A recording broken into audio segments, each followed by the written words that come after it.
Assalamualaikum warahmatullahi wabarakatuh. Nama saya Oktavia Disa Putri dari Poltekkes Kemenkes Jambi, jurusan D3 Keperawatan.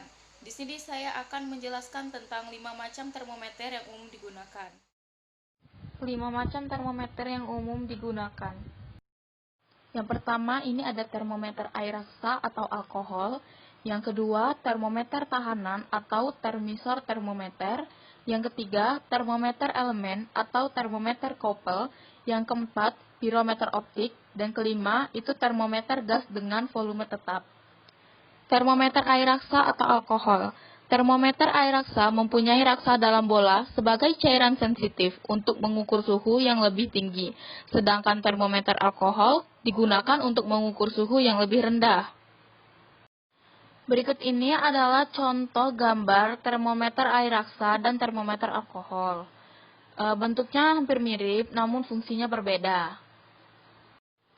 Kelebihan termometer air raksa yaitu jangkauan air raksa cukup lebar, air raksa mudah dilihat karena mengkilap, pemuaiannya sangat teratur, terpanasi secara merata, air raksa cepat mengambil panas dari suatu benda yang diukur.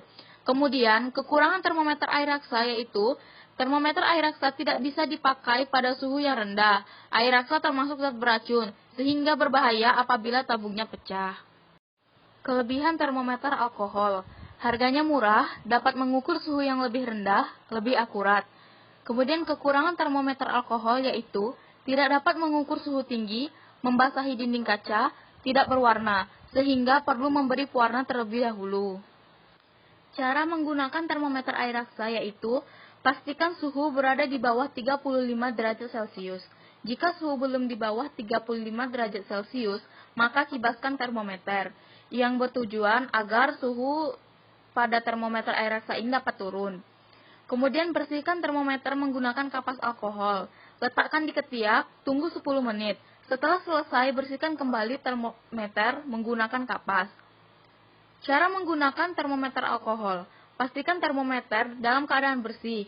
Masukkan termometer ke dalam zat selama 3-5 menit.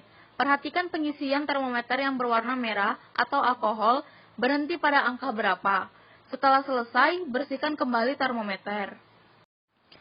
Termometer tahanan atau termistor termometer. Termistor adalah alat atau komponen atau sensor elektronika yang dipakai untuk mengukur suhu.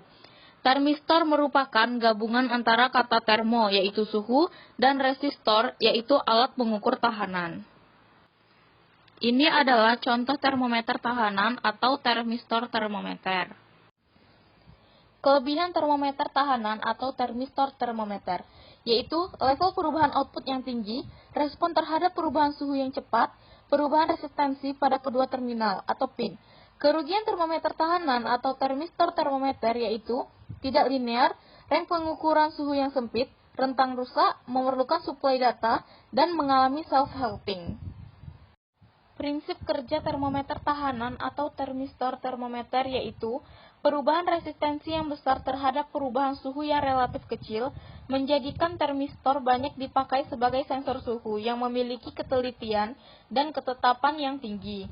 Termistor yang dibentuk dari bahan oksida logam campuran atau sinterik mixture, kronium, kobalt, tembaga, besi atau nikel berpengaruh terhadap karakteristik termistor. Termometer elemen atau termokoppel. Termokoppel adalah jenis sensor suhu yang digunakan untuk mendeteksi atau mengukur suhu melalui dua jenis logam konduktor berbeda yang digabung pada ujungnya sehingga menimbulkan efek termoelektrik. Ini adalah contoh gambar termometer elemen atau termokoppel. Kelebihan termometer elemen atau termokoppel yaitu mudah dibaca karena memiliki layar yang tidak mudah keruh, responnya cepat, akurasi yang tepat dalam peningkatan suhu, tidak mudah rusak. Kemudian kelemahan termometer elemen atau termokoppel yaitu sulit dinyalakan, hanya dapat digunakan untuk perbedaan suhu. Termokoppel membutuhkan perlengkapan tambahan yang harganya lumayan mahal. Prinsip kerja termometer elemen atau termometer koppel. Termokoppel memiliki dua buah kawat logam konduktor beda jenis yang kemudian digabungkan ujungnya. Logam yang satu mempunyai fungsi sebagai referensi dengan suhu konstan atau tetap. Kemudian logam satunya lagi berfungsi sebagai pendeteksi panas. Pirometer optik. Pirometer optik adalah sebuah instrumen pengukuran temperatur yang menggunakan prinsip pancaran radiasi benda panas atau pantulan radiasi panas dari benda yang diukur. Pirometer optik ini sangat cocok digunakan untuk mengukur logam panas, karena jika alat ini dikalibrasi dengan baik, ia akan sangat sempurna, mengukur temperatur logam di atas 860 derajat Celcius. Ini adalah contoh gambar pirometer optik. Kelebihan pirometer optik yaitu dapat mengukur suhu tanpa menyentuh objek, respon yang cepat, memiliki stabilitas yang baik, mudah untuk digunakan. Kemudian kelemahan pirometer optik yaitu harganya cukup mahal, membutuhkan rentang suhu yang besar, pendeteksian dapat terganggu oleh asap atau debu. Prinsip kerja pirometer optik yaitu dengan mengukur radiasi pada salah satu warna atau panjang gelombang. Pirometer optik bekerja berdasarkan pengukuran radiasi pada suatu panjang gelombang tertentu. Radiasi ini dinyatakan oleh terang benda tersebut pada warna yang sesuai dengan panjang gelombang. Dan yang terakhir ini ada termometer gas dengan volume tetap. Termometer ini dibuat berdasarkan pada perubahan tekanan gas karena adanya perubahan temperatur. Volume gas dapat membesar karena kenaikan temperatur yang diikuti oleh penurunan tekanan gas dan dapat membesar karena kenaikan temperatur yang diikuti oleh kenaikan tekanan gas. Ini adalah contoh gambar termometer gas volume tetap. Kelebihan termometer gas atau volume tetap yaitu lebih teliti, dapat mengukur suhu rendah karena titik bekunya 200 derajat Celcius, dapat mengukur suhu tinggi karena titik didihnya 1500 derajat Celcius.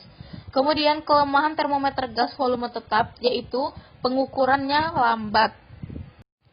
Prinsip kerja termometer gas volume tetap yaitu volume gas dijaga agar selalu konstan dengan cara menaikkan atau menurunkan pipa 2, sehingga permukaan air raksa dalam pipa 1 selalu dalam tanda acuan. Jika suhu meningkat, maka tekanan gas dalam tabung juga akan meningkat. Baiklah, sekian penjelasan dari saya. Jika ada kesalahan kata, mohon dimaafkan. Wassalamualaikum warahmatullahi wabarakatuh.